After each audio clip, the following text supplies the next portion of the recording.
intro. Hello, I'm Steve Meehan for the Kent Pilot, and I'm pleased to welcome Maryland Comptroller Peter Franchot today. Comptroller Franchot, welcome to the Kent Well, it's Pilot. a pleasure to be with you. You had big news in the last few weeks. After serving 4 terms as comptroller, you've announced that you are running for governor. What inspired you to make that decision? Well, as my wife famously said when I told her that's what I wanted to do, she said, "Are you crazy?" Yeah, it's a big job.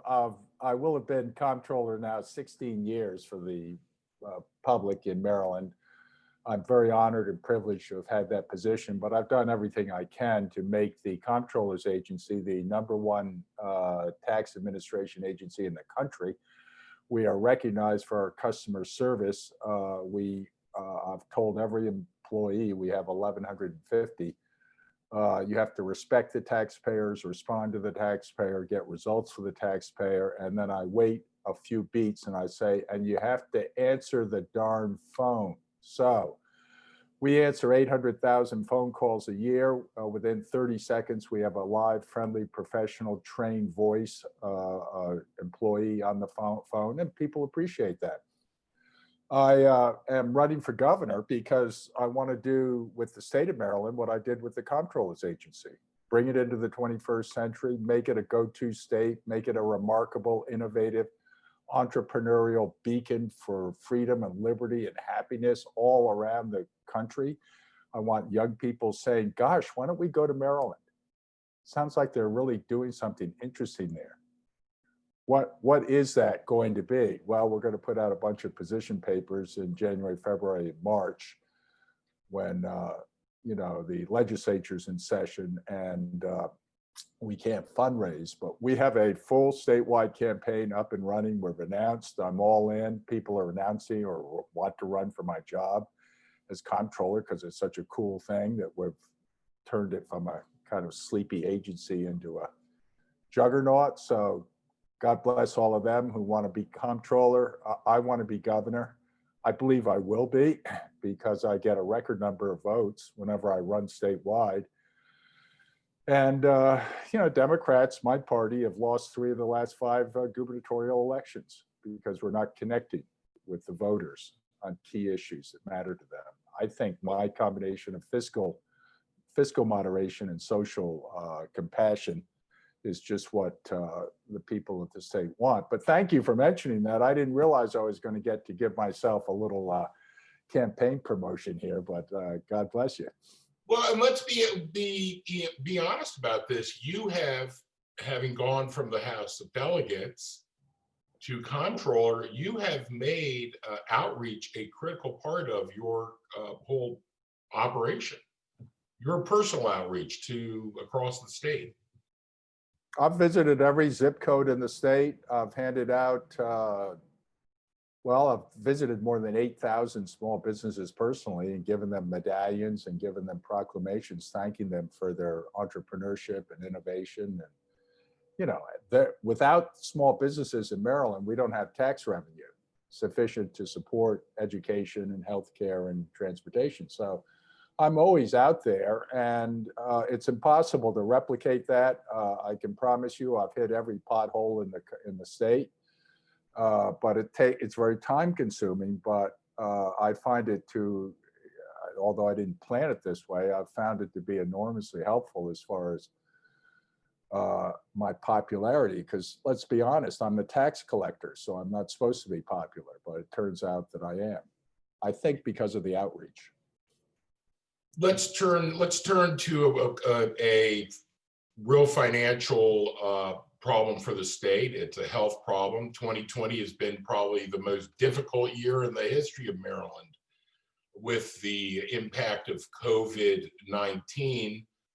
We're reading that families are going to be running out of benefits at the end of the year.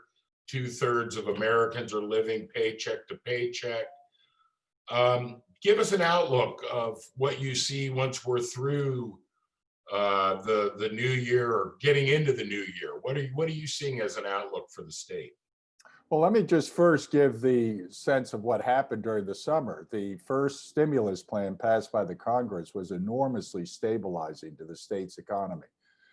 $2.2 trillion was allocated nationwide for federal relief. How much money is that? That is put end to end $2.2 trillion bills would go all the way from planet Earth out into outer space, all the way to the sun, all the way around the sun, all the way back to Earth. So it was a god awful amount of money, huge amount. And I was somewhat skeptical about that amount of money because it's all just printed in somebody's basement at the federal level. But it's proven to be absolutely a game changer and a game saver. It, among other things, unexpectedly stabilized the state's tax revenues, which is where we really were surprised. So unfortunately, that all ended, and we had all this partisan bickering, and now it looks as if they're going to get something short term by the end of this year. And I strongly applaud the Congress to, if they're able to produce that. I happen to think that the state of Maryland should step up with its own state relief plan to match the federal relief plan. And I think they should do it yesterday. And I'm suggesting that they take $1 billion out of the rainy day fund. If it isn't raining now on small businesses, I don't know when it will ever be. So take $1 billion from the rainy day fund, take the $585 million from the positive fund balance as of June 30th, which is just free money on a one-time only basis, and also take out $1 billion of extra debt and use that to substitute for the what we call pay-go money. This is general fund dollars that are allocated to capital projects.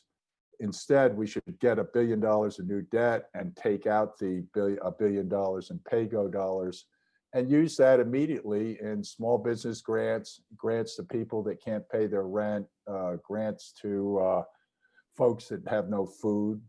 I mean, really, we have families with kids with no food in Maryland. I'm not talking about the rural or urban areas that are economically challenged. I'm talking about Montgomery County, my county, where I've lived for 40 years. We have lines of folks lined up at our food banks that I've never, ever conceived would be possible in a wealthy, big, strong jurisdiction like Montgomery County. Well, it's here. Now, do I see this as a panacea? No, I see it as just a short-term bridge, because the federal relief, whatever it is, whenever they pass it, is going to take a while to get in people's back pockets. This is money that can be allocated and distributed much more rapidly. And then just finally, I won't bore you with this, but it's always interesting. People are always interested in money. I'm thinking about declaring another tax holiday so that the next big tax date, January 15th, when estimated taxes are due and all sorts of small business taxes and retail sales taxes are due, et cetera, I'm thinking of deferring that until April 15th to be kind of a no interest loan to bridge, keep cash in people's pockets until the vaccine and the federal relief kicks in, which I'm quite optimistic about since you asked about what the future is going to be. Thank you. I want just to follow up on the tax issue, because it was a very effective tool at the beginning of the year at the federal and state level when you did extend the tax payment deadline. Yes, it kept billions of dollars in people's pockets. Now, they ultimately had to pay their taxes. What do you think the state should expect from the Biden administration? What are you hoping you will achieve through the Biden administration, through your future administration? Well, he's a rational, functioning adult. I'll leave it at that. Big difference. But I do have one thing that I would urge President-elect Biden to focus on early. And I plan to spend quite a bit of time focusing on this, which is the protection of the free press, First Amendment. I mean, it has just been shredded by the person who's in the White House now. And he did it for cynical reasons. He said, you know, to Leslie Stahl on national TV, the only reason I call you fake media is because I know you think that I'm a complete jerk. And then let me open parentheses and insert my own opinion. That's because you are, close parentheses. So President Trump then announced to her on TV, the reason I call you fake media is because I want to damage your credibility, because I know that you're on to me, that I'm a scam artist and a con artist. And I'm doing this deliberately, generating anger and hatred of the free press by calling you fake media. So what do we do to repair that? Well, I think we need a big initiative. And I'd like to start with you guys. So would you please think about something that could be granular and spread virtually around the country that would be seen as an effort to re-educate people about why the news media is not fake news? You know, Mr. Comptroller, we have this problem right in Chestertown where important public meetings at the town level over the town's future of the safety of the town's water supply, the press does not get invited to. So we deal with this every day. And so I think we need to kind of reacclimate Americans and Marylanders to the importance of the press. Am I suggesting that the press say nice things about me? No, I could. That's not my job or their job. You guys have a job to do. What I'm emphasizing is that fake news is a cynical tactic that's been adopted, and it's unfortunately got its hooks into us. And we need to educate ourselves as to how to get out of this situation, because you can't just go back to, oh, here I am, gee, we have Joe Biden as president-elect, and you know, everything's going to be okay. No, it isn't going to be okay unless we actively go out. And so I'm suggesting a big philanthropic effort to promote small newspapers all over the country. Well, And you guys can help. With you 100%. Yeah, you guys can articulate that for me I think and we help me can. understand it. And I would love to, you know, start a grassroots effort. Obviously, I'm not the right person. You guys are the right people, but to the extent we can supply a bully pulpit, yep, I am right there. So count me in if you want to do something that will put your newspaper, the Kent Pilot. I love that. I think that's such a great name. The Kent Pilot as the you know, chief tub thumper for small independent newspapers.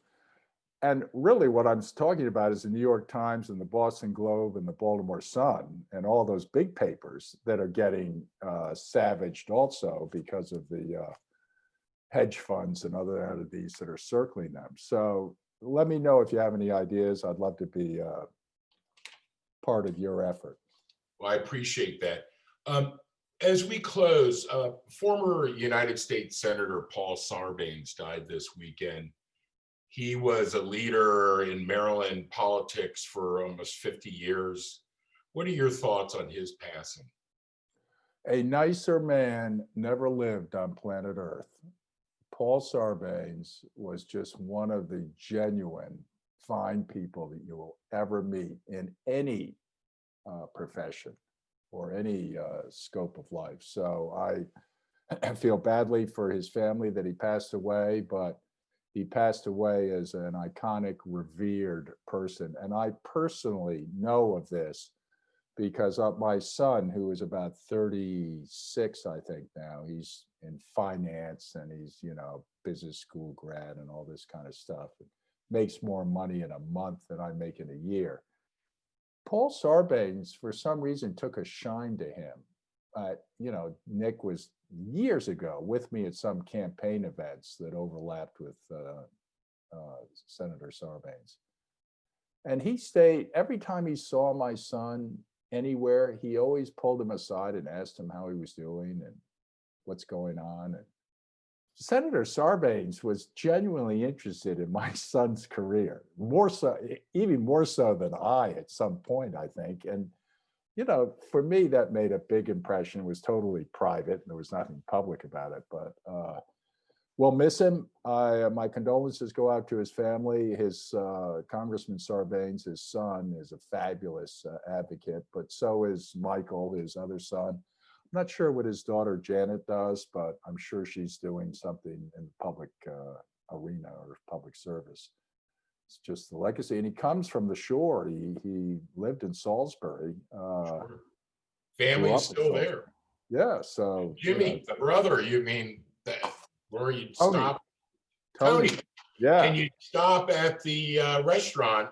It was a required stop on the campaign trail. Yeah, great guy. Anyway, who else is on the call from your organization? Dan Menefee's here, and Susie Forty, our Kent Fellow, is up at the New School and of journalism, and she is actually hosting the Zoom call today. Peter Franchot, thank you so much for joining us on the Kent Pilot. And for the Kent Pilot, this is Steve Meehan. Good. Cut. Great, thank you. Cut.